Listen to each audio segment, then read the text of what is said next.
Muchas gracias a ustedes por estar ahí y hacernos el aguante después de tantas horas de inicio del evento. Agradecemos de nuevo a nuestros patrocinadores, CS3 Group, una consultora española que nos ha ayudado constantemente en la realización del Trabajo Security Conference, Safety Soluciones, que se ha encargado también del CTF. El CTF, de nuevo les repito, lo encuentran en eventos.sectix.com. Ya tenemos interesantes movimientos en el top 10 de participantes y va a estar activo viernes, sábado y domingo hasta la medianoche.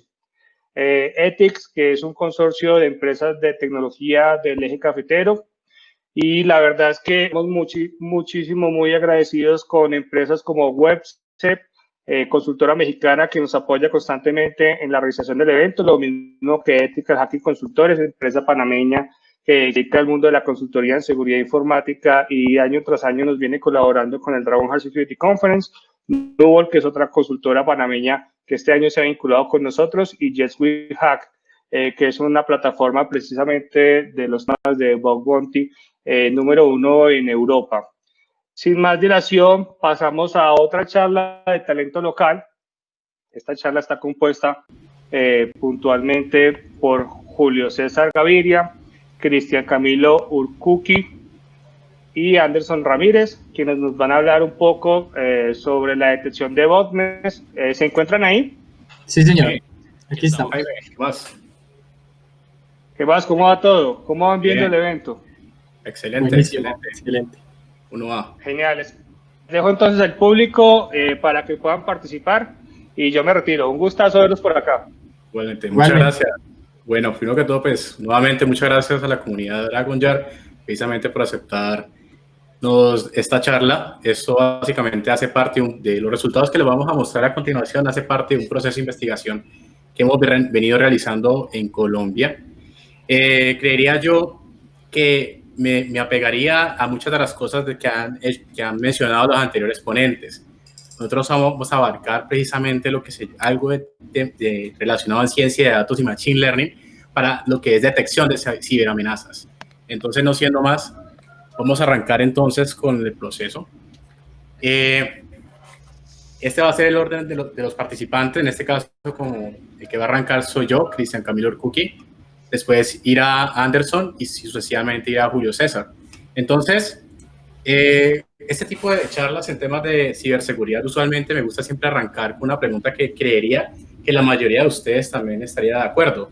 Y es decir, ¿es posible garantizar el 100% del tema de seguridad? ¿Es posible? Ya sea independientemente en temas de seguridad física y en seguridad digital. Yo creería personalmente pues que no, debido a que nosotros estamos trabajando que en este caso con un problema complejo. Entonces, es más, a mí siempre me gusta traer precisamente una reflexión, precisamente con lo que estamos viendo hoy con el tema de la transformación digital, ¿sí? Por todo lo que estamos precisamente con el tema del COVID-19. Es claro que a medida que estén avanzando los días, nosotros nos iremos incorporando mucho más en estos medios digitales. Y es necesario precisamente trabajar en lo que son mecanismos de control cibernéticos. Y ahora hay una cosa que tenemos que pensar, es que precisamente la toma de decisiones que se realizan a nivel de tanto países y organizaciones para, por ejemplo, el tratamiento del COVID, ¿cómo se hace? Se hace a través de datos. Entonces, simplemente con ese tema, quisiera precisamente arrancar ya enfocándome en temas de ciberseguridad. Sabemos que de antemano, si solamente nos enfocamos a la seguridad digital, este problema que yo lo denominaría como complejo, pues es realizado precisamente por múltiples dimensiones, tanto por amenazas digitales no registradas o no estudiadas, por las malas prácticas a nivel de desarrollo de software y hardware, entre otras cosas más, malas prácticas precisamente a nivel de políticas y a veces falta de cultura y conciencia también a nivel de la organización y de las personas. Entonces, digamos que se abren distintos tipos de vulnerabilidades y a medida que avancen las tecnologías, pues esto va a seguir avanzando. Es claro que también ustedes conocen que uno de los problemas más complejos que existe, por ejemplo, es el tema de los empleados infelices, o también conocido como los insiders, y la misma interrelación de que lo que se denomina los requerimientos no funcionales que necesita cumplir un sistema para satisfacer las necesidades de un cliente o un usuario. Entonces, esto digamos que al final de cuentas abre siempre nuevas, digamos, ciberamenazas o ataques informáticos. por este mismo tema, por lo que estamos viendo hoy en día con lo de la transformación digital, pues se han propuesto, bueno, se han creado también otros ciertos mecanismos también de amenazas cibernéticas. Si pueden ver en la parte inferior izquierda, precisamente, pues ya se fueron relacionando con el tema del COVID, por ejemplo, ataques con phishing. Bueno, el punto que quiero llegar yo es que las amenazas siempre, digamos, que van a aumentar, ¿sí? Y la misma mente humana, en este caso de cibercriminal, pues él tiene una mente creativa que precisamente plantea nuevos escenarios que son de retos precisamente para nosotros que trabajamos a nivel de ciberdefensa. Entonces, esto, a final de cuentas, la conclusión es, pues, aquí hay mucho trabajo todavía por abarcar y que a medida irá aumentando cada vez que nos incorporemos más en los medios digitales. Entonces, yo denominaría básicamente que los mecanismos de análisis de ciberamenazas y desarrollo de controles, pues, cómo se han desarrollado básicamente durante los últimos años.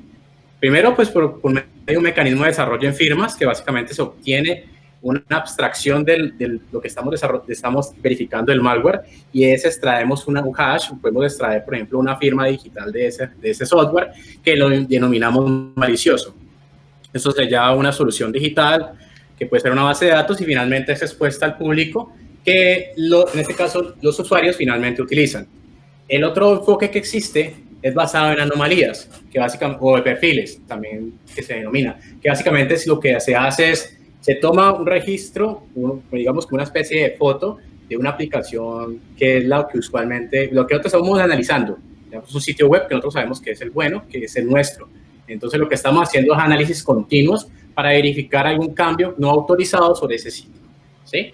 Eso digamos que es lo que se ha hecho y es lo que se conoce muy bien en la literatura. Y funciona muy bien. No estoy diciendo que no funcione.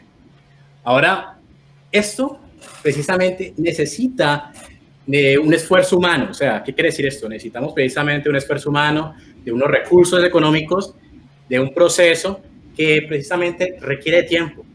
Entonces, hablamos un poco de automatización en otras charlas, pero a final de cuentas eso es un tiempo que también tiene que ser relevante, precisamente para, estamos trabajando, por ejemplo, con ataques de CIA 0 o con AP3. Entonces, es muy necesario, digamos, incorporar, yo diría, mecanismos no tanto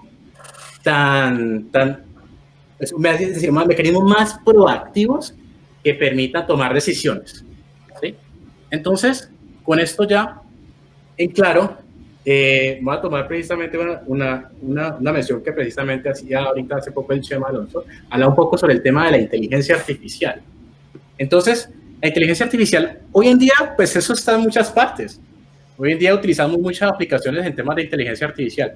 Y en temas de ciberseguridad es algo que ya, de hecho, esto es un paper de 2006, pero esto ya se venía haciendo desde hace rato. O sea, ya se empezaron a indagar sobre cómo podía utilizarse el tema de ciberseguridad para complementar las decisiones, en este caso, que se tomen a nivel de control. Yo quiero aclarar una cosa, y es que es lo siguiente, es que en este caso la inteligencia artificial no va a eliminar el factor humano. El factor humano siempre va, en este caso, a acompañar a la inteligencia artificial precisamente para mejorar, en este caso, el proceso. Y cuando hablamos de un proceso de ciberseguridad, en este caso, eso es precisamente como lo que se conoce como la simbiosis de lo que es la ciencia de la computación y lo que es el factor humano. Entonces, dejando esto claro, y digamos que aquí, ya cuando se planteó en el año 2006, nosotros hoy en día, precisamente, el IEEE Computer Society, por lo mismo que ustedes les diciendo, la inteligencia artificial es algo del pan de cada día, es más, de hecho, un tema ya hasta comercial.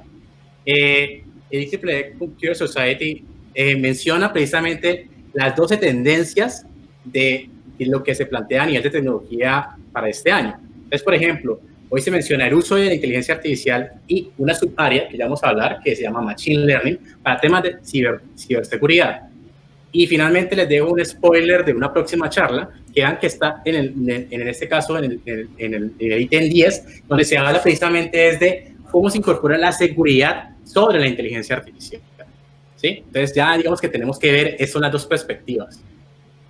Ahora, teniendo eso claro, nosotros desde la Universidad ICESI en Colombia, en Cali específicamente, nosotros ya hemos venido trabajando aproximadamente desde el año 2014 en mecanismos de defensa basados en ciencia de datos, Machine Learning. nosotros lo que hemos probado precisamente el uso de Machine Learning precisamente para la detección de ciberamenazas. Y precisamente voy a aprovechar un poquito de esto. Un resultado que hemos tenido es precisamente este libro. Este libro es totalmente gratuito, ustedes lo pueden descargar digitalmente, donde básicamente recopilamos las primeras experiencias que hemos obtenido en temas de detección, por ejemplo, detección de malware en Android, detección de sitios web maliciosos. Y esta charla que estamos ahorita aquí dando es precisamente la segunda edición de este libro, que precisamente se lanzó en el 2018. Entonces, donde básicamente tratamos temas de deepfakes, lo que vamos a mostrarle aquí es temas de detección de botnet y temas de cryptojacking. Ahora, es importante que cuando yo les mencioné los temas de los datos, además del código que pues, es open source, o sea, ustedes todo lo que van a ver aquí y lo que hay en el tema del libro está libre. Entonces los resultados ustedes los pueden replicar si desean. Además, los datos precisamente para el entrenamiento de los modelos de Machine Learning que les voy a mencionar están libres, los pueden descargar en Kaggle y en IEEE. Entonces, ustedes lo pueden totalmente utilizar, ya sea para lo que ustedes desean hacer, para temas de investigación, estudios, para clases, o para si lo quieren llevar a producción tranquilamente, eso no hay ningún problema. Entonces, yo como les decía, yo digo personalmente que no es sano hablar de Machine Learning sin hablar de ciencia de datos, porque precisamente, como yo les decía, podemos ver la inteligencia artificial y una subárea que es el Machine Learning, pero básicamente el Machine Learning se basa de datos precisamente para, en este caso, tomar o tener los resultados que tiene. ¿Qué es básicamente la ciencia de datos? La ciencia de datos es básicamente el área en la cual busca que a través de un conjunto de información se puedan recopilar las mejores variables que puedan representar a un objetivo que yo quiera encontrar. En este caso, por ejemplo, si yo tengo, por ejemplo, que yo quiero identificar entre algo que es una ciberamenaza y algo que es un software benigno, pues yo tengo que obtener de ese conjunto de información a través de aplicación de matemáticas, estadística, inteligencia artificial y visualización, técnicas de visualización, yo puedo obtener esos elementos de valor para que yo pueda entrenar un algoritmo de Machine Learning y pueda obtener la efectividad que yo necesito. Entonces, por eso es que debemos precisamente mencionar este tema, porque solamente incluir Machine Learning no debería ser. Ahora, siguiendo con este orden de ideas, pues si los llevamos a ciencia de datos, a temas de ciberseguridad, pues ¿cómo es la forma en este caso que nosotros hemos trabajado para obtener la data o la información de, por ejemplo, ciberamenazas? Por ejemplo, a través del análisis estático, que es muy conocido, que básicamente se obtiene información de la ingeniería inversa o de ciertos llamados a nivel de código fuente que no está siendo ejecutado. O el análisis dinámico, que básicamente es que estamos observando cómo se comporta el software en ejecución. ¿Sí? Entonces, nosotros precisamente aplicamos esas dos técnicas, ya sea juntas si es necesario. Ahora, pues si hablamos de inteligencia artificial, como yo les decía, eso ya es pan de cada día. Ya hablamos precisamente de cómo es de la ética de la inteligencia artificial. Ya he hecho una charla, habló sobre cómo inteligencia artificial para temas de ingeniería social. ¿Sí? Hoy en día, precisamente con el tema de las votaciones, precisamente vamos a hablar con la siguiente charla algo sobre esto. Precisamente ya es cómo precisamente se utiliza y cómo podemos asegurar una inteligencia artificial. Pero lo que quiero llegar yo es que este tipo de cosas ya son una realidad y que podemos hoy en día utilizar. Pero lo más importante también son los datos. Entonces, ¿cómo básicamente funciona esto? ¿Cómo funciona un algoritmo de Machine Learning? Un algoritmo de Machine Learning, como yo le decía, necesitamos de un conjunto de información. Y para que el algoritmo en este caso pueda abstraer los contextos de esa información, los patrones y las reglas, se hace a través de unos aprendizajes. En este caso se llama aprendizaje supervisado, no supervisado y semisupervisado y por refuerzo. Uno de los resultados que nosotros hemos hecho, por ejemplo, es a través de aprendizaje supervisado. ¿Qué es esto? En el aprendizaje supervisado, básicamente, en este caso, el científico, o en este caso la persona que hace mecanismos de ciberdefensa, conoce cuál es el objetivo de la información. Por ejemplo, o sea, que yo conozco la etiqueta en sí. Por ejemplo, si estamos trabajando en temas de detección de ciberamenazas, entonces yo quiero identificar entre un software que es bueno y un software que es malo. Yo sé qué corresponde a cada cosa. Entonces yo puedo, a través de un aprendizaje, de un algoritmo clasificatorio, entonces yo puedo tomar esa data, ¿sí?, esa área de estático de análisis dinámico, y entrenar un algoritmo de Machine Learning que sea tipo clasificatorio. Ahora, si en este caso el científico no tiene, en este caso, el objetivo que quiere predecir, Lo que él quiere es descubrir qué relaciones existen, por ejemplo, qué relación entre variables pueden existir. Entonces se aplica un aprendizaje no supervisado. Este básicamente, si lo que se hace es encontrar patrones o clústeres dentro de la información, como por ejemplo, identificar una anomalía, ¿sí? Entonces, esto podría ser otro tipo de approach que existe. Finalmente, semisupervisado es básicamente una combinación de las dos. Y el por refuerzo, en este caso que yo tengo una inteligencia artificial que básicamente aprende a través de las... Tenemos una inteligencia artificial, una agente, que básicamente aprende a través de las acciones que toma contra un ambiente, ¿sí? Esto, por ejemplo, cuando estamos, por ejemplo, tenemos una mascota y queremos entrenarla, la estamos, en este caso, dándole algunos beneficios cuando hace cosas buenas y él va aprendiendo a medida que avanza. O sea, que no hay una formación inicial, pero que el algoritmo va aprendiendo a medida que interactúa. Entonces, como yo les digo, en este caso necesitamos datos. Los datos son, en este caso, como se dice, el petróleo del momento. Entonces, podemos ver que los mecanismos que permiten recolectar, aprovechar esos insumos de información, en este caso, uno es Machine Learning, ¿sí? No necesariamente. Yo puedo aplicar una serie de reglas muy sencillas o puedo aplicar métodos mucho más complejos, de hecho, de Machine Learning, como son las redes neuronales profundas, ¿sí? Pero eso, digamos que lo que importa aquí es la información, siempre el activo que precisamente, porque al final de cuentas reflexionemos un poco. Si en este caso, si está ocurriendo un acto delictivo digital, entonces en ese instante del tiempo tiene que ocasionarse un registro que puede estar en la red o puede estar en un log, por ejemplo. Entonces, eso allí podemos jugar, ¿sí? Entonces, hay que incorporar los mecanismos que precisamente me permitan identificar este tipo de cosas. Entonces, nosotros ya hemos trabajado en temas de análisis de amenazas cibernéticas a través del uso de la red. ¿Por qué? Porque la red lo que me brinda a mí precisamente es a través del perímetro de una organización ver cómo es la comunicación que se están generando sobre todos los nodos. Entonces yo puedo identificar, analizar, es un gran conjunto de información que podría ser, como se llama, grandes volúmenes como Big Data, por ejemplo, que me podrían dar beneficios. Entonces, lo que se pueden hacer, lo que se llama hoy en día como análisis continuos, que podríamos tomar decisiones rápidamente, ¿bien? Entonces, eso puede ser muy sencillo, simplemente yo recolecto la data y genero dashboards o paneles de control, ¿sí? Entonces, yo puedo hacer análisis perimetrales muy rápidamente, pero no solamente tenemos que hacer análisis, tenemos que tomar decisiones. Entonces, eso es lo que yo diría que tenemos que ser más proactivos a nivel de las decisiones que tomamos en un sistema informático. Entonces, ¿qué se ha hecho a nivel de esto? Nosotros, bueno, en la literatura ya hoy en día, eso como les digo, ya hay muchas cosas. Se ha trabajado, por ejemplo, si hablamos de red, se ha trabajado sobre análisis a través de uso de NetFlows, se ha trabajado sobre el uso de DNS queries, en temas de análisis de logs en proxy, logs. Eso de hecho un proyecto que también es open y ustedes pueden consultarlo. Entonces, lo importante aquí es la información y que ustedes tengan los canales para poder, en este caso, que ustedes puedan tener lo que se conoce como, por ejemplo, un data warehouse, ¿sí? O sea, una especie de ingeniería de datos, donde básicamente ustedes incorporen los mecanismos de detección. Entonces, nosotros aquí para nosotros vamos a mostrarle uno de los avances que hemos hecho.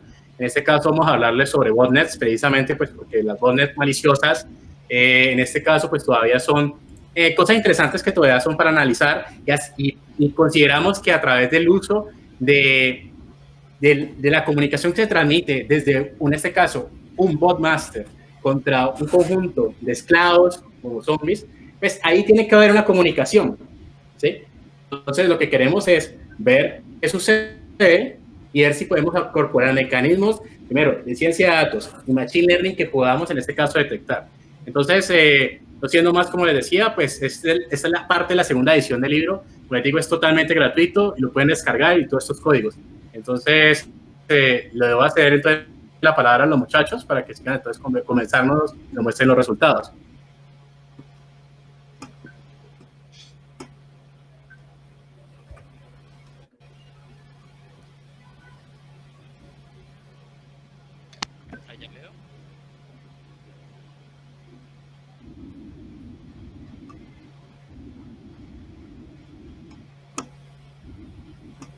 Anderson, te escuchas muy lejos.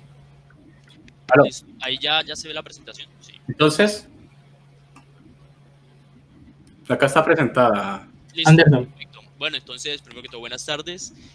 Bueno, pero entonces, siguiendo lo que les comentaba mi compañero, nosotros, ¿cómo hicimos de aquí en adelante el proyecto? La realidad es que nosotros implementamos este proyecto bajo la influencia de dos metodologías. La primera es una metodología formal para toda la cuestión de lo que es minería de datos. Y esto lo hicimos a través de la guía de referencia ya conocida como lo es CrisDM. Por otra parte, el modelo que desarrollamos lo desplegamos en una web, usando ya la conocida metodología de desarrollo incremental.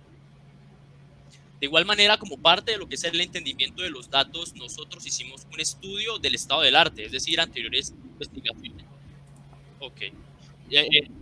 Anteriores investigaciones que se han hecho sobre el tema y nos basamos, mejor dicho, en una tesis de doctorado, más específicamente en la del doctor Sebastián García de la Universidad Técnica de Praga, en República Checa. Esta investigación nos resultó de mucha ayuda, ya que mediante esta pudimos obtener nuestros primeros insumos de datos. Dicho esto, pues nuestro proyecto quedó dividido en dos grandes componentes. Uno es el módulo de ciencia de datos y el otro es un aplicativo web. Nuestro proyecto se dividió en 4 fases. La primera llevaba por nombre análisis y descripción de pickups, en donde lo que hicimos básicamente fue extraer y analizar la materia prima con la que nosotros trabajamos. Como primera medida en esta fase, lo que hicimos fue, en el preprocesamiento de los datos, lo que hicimos fue descargar de la página web de Stratosphere Lab la cantidad de 18 PKs benignos, las cuales representaban peticiones HTTP que estaban registradas en una página llamada Alexa. De la misma manera, nosotros descargamos 80 pickups malignos, las cuales representaban tráfico de comando y control de capturas de malware. Hecho esto, lo que hicimos fue guardar estos pickups en un archivo CSV. Pero ¿por qué nosotros descargamos los pickups de Stratosphere? Bueno, en realidad la razón es que fue una página que nos encontramos mientras realizábamos nuestra investigación y en la cual había un trabajo en el que habían generado una cantidad de datasets malignos y benignos de botnets, lo cual nos resultó muy útil porque posterior a eso lo que hicimos fue tomar esa cantidad de datasets y completar los benignos con unos que nosotros mismos generamos.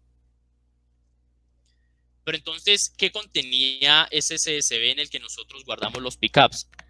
Pues bien, este era un archivo en el que cada registro tenía un link en donde se encontraba alojado el pickup y un nombre por defecto.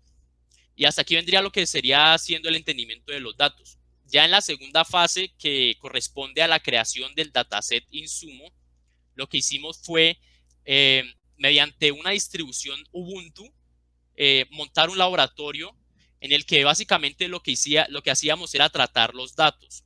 ¿Pero de qué manera los tratábamos?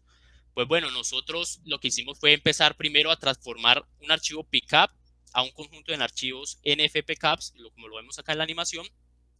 Posterior a eso, lo que hicimos fue renombrarlos, y convertirlos posteriormente a un archivo CSV. De igual manera, nosotros decidimos escoger por encima del enfoque de NetFlow el enfoque de ventanas de tiempo. ¿Pero por qué? Pues bueno, nosotros los escogimos porque realmente resultaban ser más manejables, también resultaban ser mucho más fáciles de analizar, y como un punto extra, estos time windows nos permitían la personalización de variables, cosa que no hubiéramos podido lograr si nos hubiéramos inclinado a trabajar con NetFlows. Pero tuvimos un problema. ¿Cuál era el problema? Al convertir los pickups que descargamos de Stratosphere a CSV o ventanas de tiempo, como lo llamamos nosotros, obtuvimos una cantidad de 258.178 ventanas de tiempo malignas y tan solo 519 benignas. Entonces, lo que esto ocasionó fue un desbalance en los datos.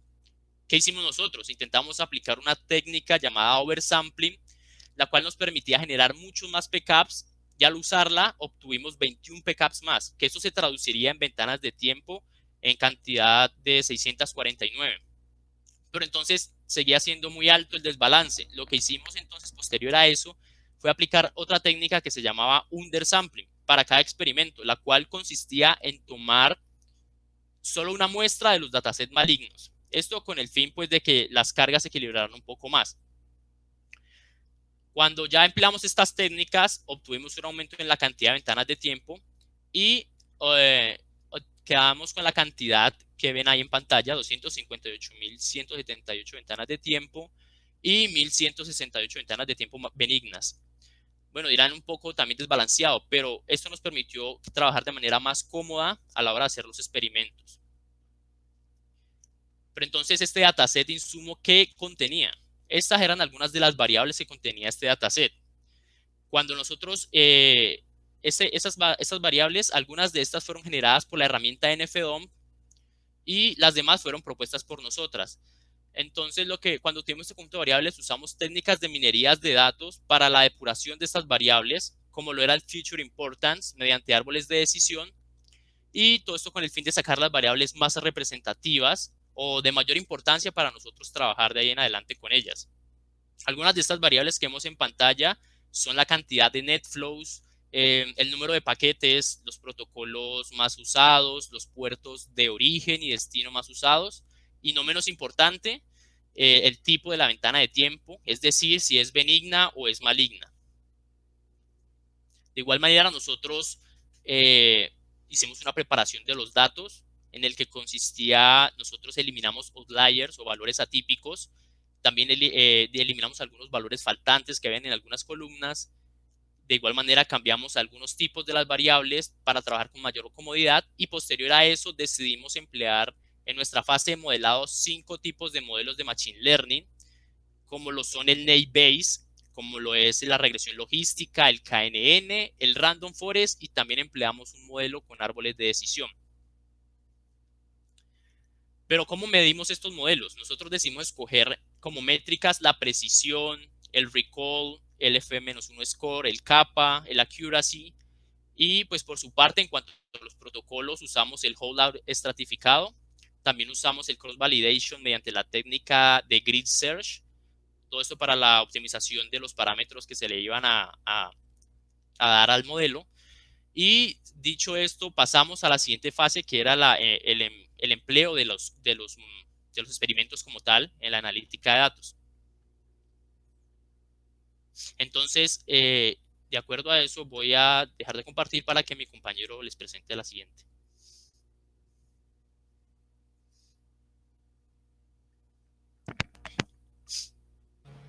¿Me escuchan?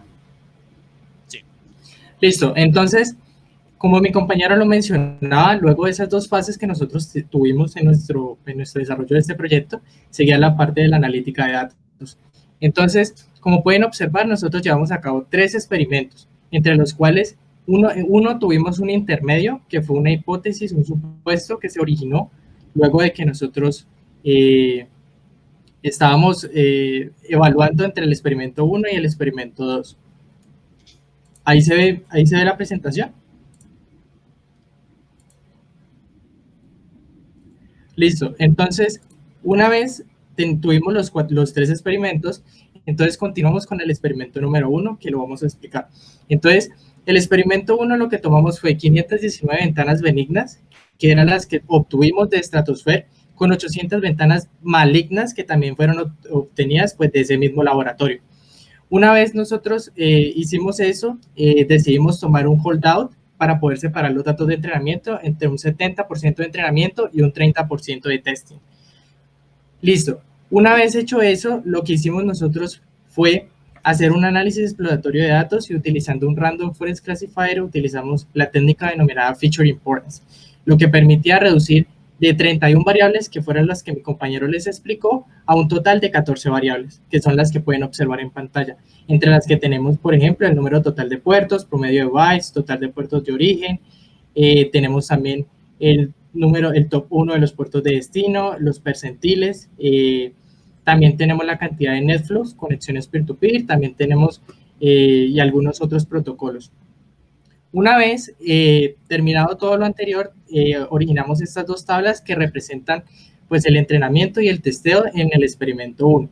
Entonces podemos observar que los modelos se comportaron de una manera muy buena, es decir, obtuvimos una accuracy bastante elevado, y en el testing pues podemos observar que ocurrió lo mismo. Sin embargo, nosotros dijimos, bueno, vamos a hacer unas pruebas utilizando las 649 ventanas benignas que nosotros habíamos originado en nuestro laboratorio para ver cómo se comportan estos modelos, entre los cuales escogimos los dos primeros y pudimos evaluar que pues el KNN, a pesar de que había obtenido unas muy buenas métricas anteriormente, pues pasó de tener casi un 99% a un 4%. En cambio, el Random Forest seguía obteniendo un 99%, que era un buen accuracy. Pero entonces nos preguntamos, bueno, ¿qué sería que pasó aquí? ¿Por qué el KNN disminuyó tanto? Entonces dijimos, bueno, vamos a evaluar el supuesto. Bueno, sigamos aquí un momento. Aquí tenemos unas gráficas donde podemos evidenciar cómo se comportaron los dos modelos que mostramos previamente. Entonces podemos ver que el Random Forest, pues de 649 ventanas benignas, dijo que 641 eran benignas y tan solo 8 eran malignas. Por eso obtuvo una accuracy bastante elevada. Sin embargo, el KNN solo predijo 24 y el resto las tiró como malignas. Entonces, allí nos dio pie como para decir, bueno, puede existir alguna diferencia entre nuestro dataset y el dataset que presenta Stratosphere. Entonces nosotros dijimos, bueno, vamos a coger 519 ventanas benignas de nosotros y 519 ventanas benignas de Stratosphere y vamos a compararlas en una serie de variables. Entonces, como podemos observar, aquí sí tuvimos una gran diferencia entre ambos datasets. Podemos ver que en estos gráficos de densidad nuestros datos presentan una mayor distribución. En cambio, los de Stratosphere, por ejemplo, en esta gráfica presenta una distribución mucho más corta. Si vemos, por ejemplo, los gráficos de puertos, que son estos que están acá en la parte inferior, podemos ver que existe una gran diferencia en cuanto a que Stratosphere presenta una gran distribución de los puertos que utilizan sus conexiones, pero nosotros tenemos un pequeño conjunto, es decir, la distribución es mucho más corta. Entonces, por ese lado, podíamos estar indagando de que teníamos unas diferencias. Listo. Una vez hecho lo anterior, también evidenciamos que en la variable NetFlows, que representa las conexiones peer-to-peer, es decir, nodo a nodo, podíamos observar que Stratosphere tenía un gráfico de densidad mucho más amplio, como lo podemos observar en la imagen, y que nosotros teníamos unas conexiones mucho más contaditas, es decir, en el gráfico podemos ver que el gráfico de distribución es más acortado. Listo. Entonces también dijimos, bueno, vamos a comparar entonces en las variables en las que están relacionadas con los protocolos, a ver cómo nos va. Entonces resulta que, como podemos evidenciar, ambos datasets presentaban un alto número en el protocolo UDP, pero podemos ver que Stratosphere tenía un número un poquito más alto. En cambio, nosotros presentábamos el protocolo TCP un poquito más elevado. Entonces, ahí podemos decir, bueno, puede que el KNN esté diciendo, bueno, si existen esas diferencias, entonces por eso no las está prediciendo bien. En la variable Second Protocol, que representa el top 2 de los protocolos más usados en la ventana de tiempo, podemos observar que el protocolo TCP también es uno de los más elevados. Sin embargo, miren que, por ejemplo, siguen existiendo las diferencias, que son que Stratosphere presenta mucho más, por ejemplo, en este protocolo NON. Este protocolo NON es un protocolo que no fue identificado en el laboratorio de investigación, en el cual nosotros tenemos una hipótesis mucho más adelante para mencionar. Pero en los protocolos TCP y UDP, pues se pueden ver otras diferencias. ¿Listo? Entonces, eso conllevó a que nosotros realizáramos un experimento número 2, en el cual íbamos a coger esas 519 ventanas benignas del laboratorio de Stratosphere y las íbamos a juntar a las 649 que nosotros habíamos generado. Y emparejamos un valor similar en las ventanas malignas. Entonces, volvimos a realizar todo el proceso que se realizó, valga la redundancia, en el experimento número 1, y vemos que tras de que se nos disminuyeron las variables, ya ahora son 12, vemos que algunas de las variables han cambiado. Entonces, estas se las mostraremos mucho más adelante. Entonces, seguimos teniendo, por ejemplo, el número total de puertos, el promedio de bits por segundo, promedio de paquetes, algunos protocolos, la cantidad de conexiones, la duración total de las ventanas de tiempo. Los percentiles también fueron muy importantes, entonces se quedan allí. ¿Listo?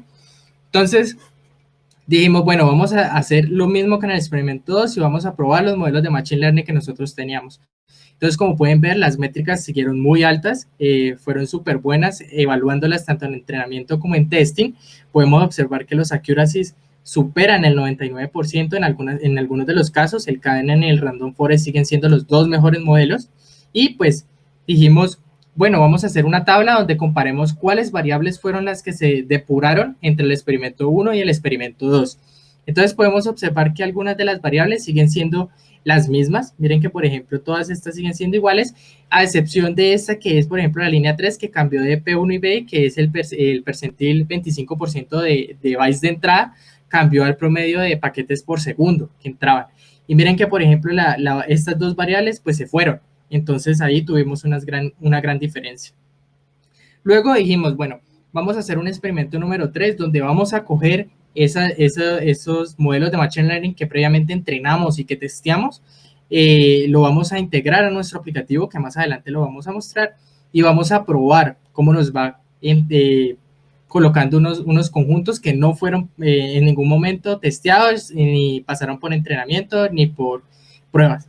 Entonces cogimos de Stratosphere 5 datasets y los probamos en los 3 mejores modelos de Machine Learning y podemos observar que fueron detectados con suma precisión. Es decir, dijo, mira, este dataset que tú me estás presentando es maligno. Listo, entonces nosotros lo íbamos chequeando. Nosotros dijimos, bueno, no nos vamos a quedar con que solamente vamos a probar con Stratosphere, sino que vamos a buscar un dataset que provenga de otra universidad o de otra investigación y lo vamos a probar. Y aquí podemos ver que la Universidad de Brunswick pues, nos brindó un dataset y nosotros lo probamos y efectivamente fue detectado.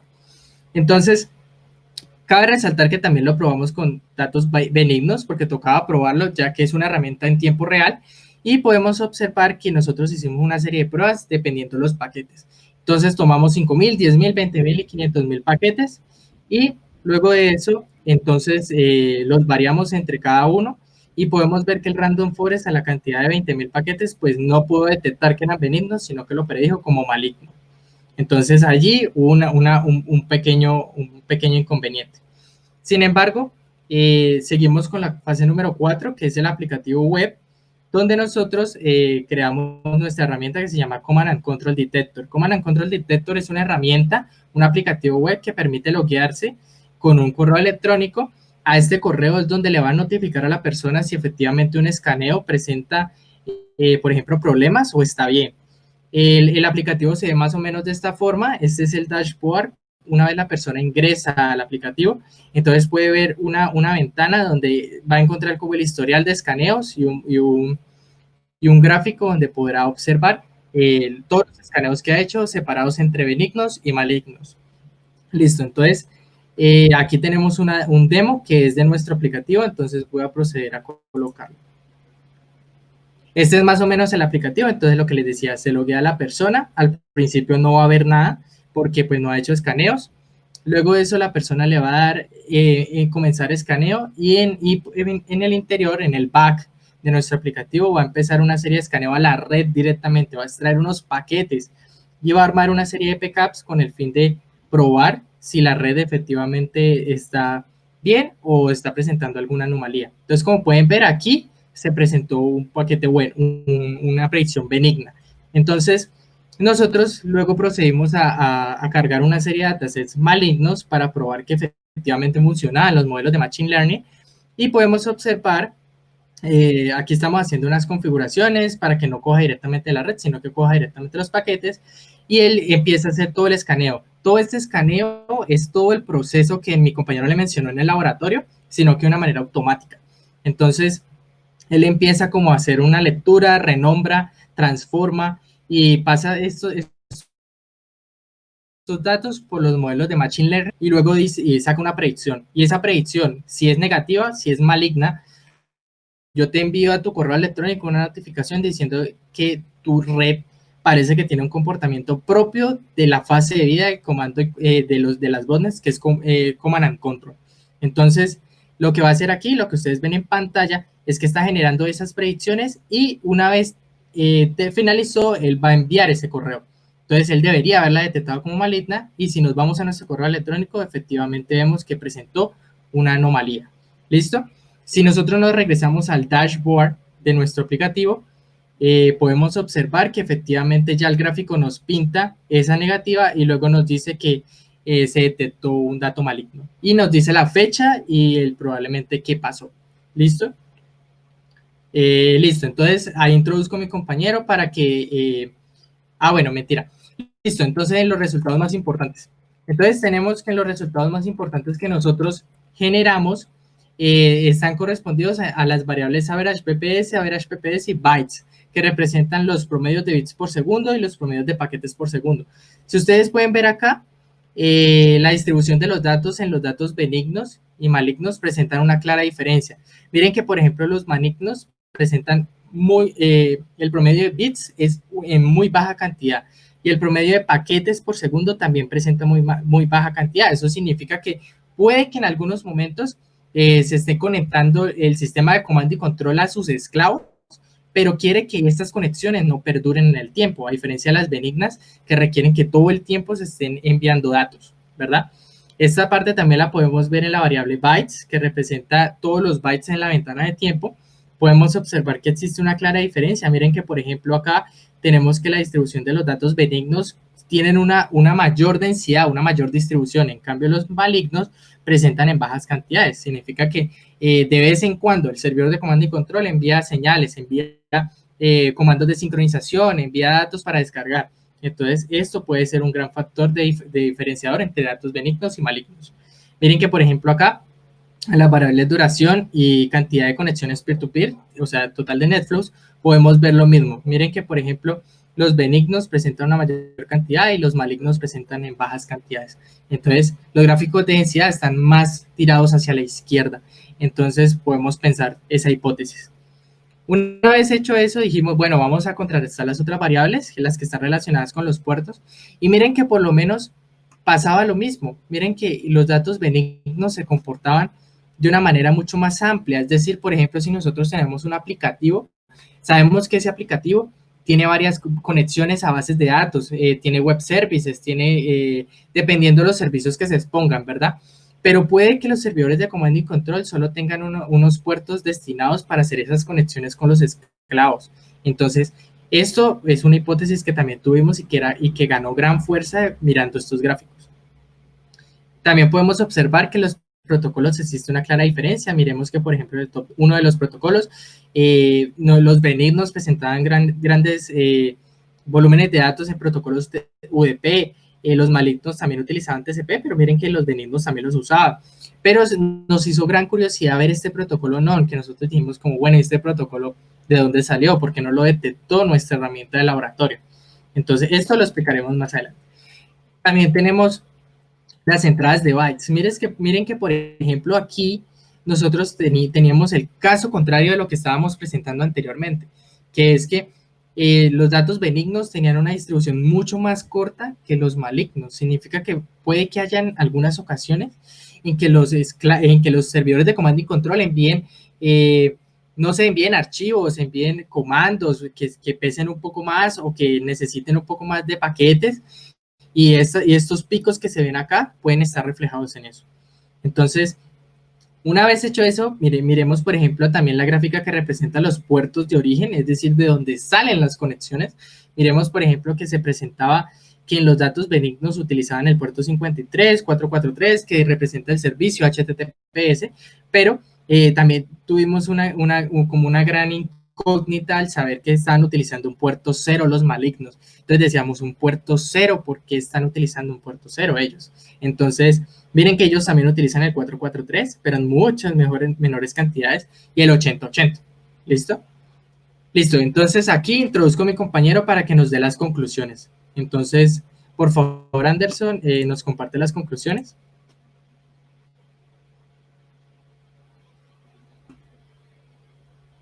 Como mi compañero les mencionaba, debido a los resultados del segundo experimento, nosotros decidimos hacer un análisis detallado de las variables obtenidas mediante el Future Importance. Dentro de ese análisis, nosotros encontramos que las conexiones malignas no perduran en el tiempo. ¿Por qué?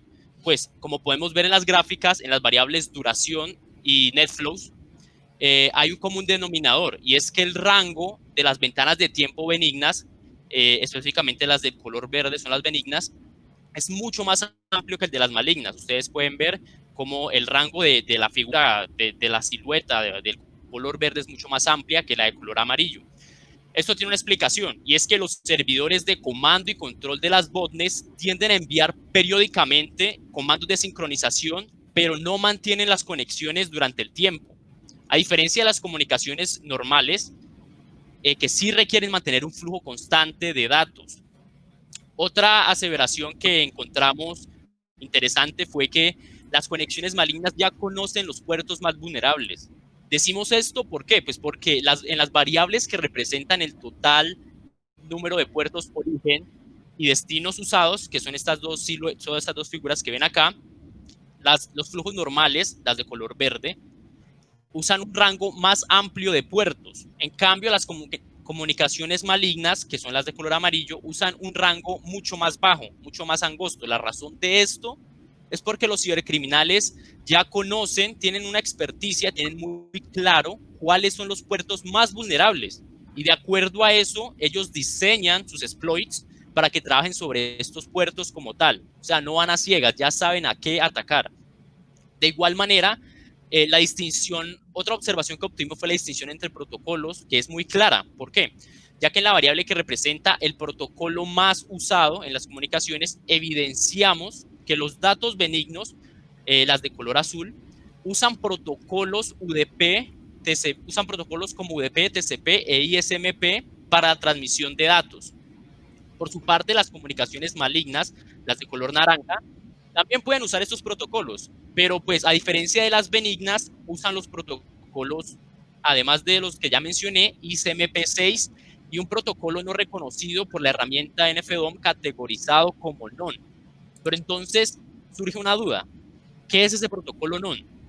El protocolo NON, en la variable que representa el puerto de origen más evidenciado, en las barras que ven de color azul, observamos que se usan frecuentemente los puertos 53, el puerto 443 y otros puertos que están relacionados con el protocolo UTP y TCP.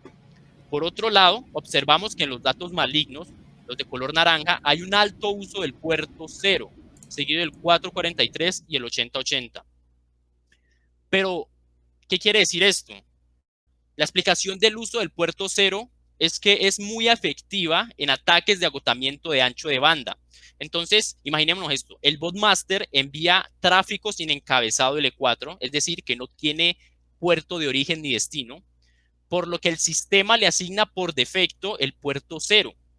Entonces, ¿qué pasa? Si la víctima intenta bloquear ese puerto, el equipo de reenvío de red puede rechazar la ASL y como referencia a un puerto no legítimo. Y es por eso que nosotros pensamos que los servidores de comando y control de las botnets lo utilizan bajo esa misma justificación que acabo de explicar. De igual manera, nosotros obtuvimos otras conclusiones, ya que por lo menos el uso de las 259.346 ventanas de tiempo nos permitió a nosotros reducir el procesamiento, reducir el almacenamiento y el procesamiento de los datos, a diferencia de haber trabajado con NetFlows, lo cual permitió a nosotros encontrar modelos de Machine Learning con una detección que oscilaba entre 90.4 y 99.8%. De igual manera, el experimento 2 que les habló mi compañero nos permitió llegar a unos modelos mucho más robustos, ya que a través del entrenamiento de estos, con el uso de las 1168 ventanas de tiempo benignas y las 1200 malignas, se logró una tasa que oscilaba entre 89.4 y 99.8%.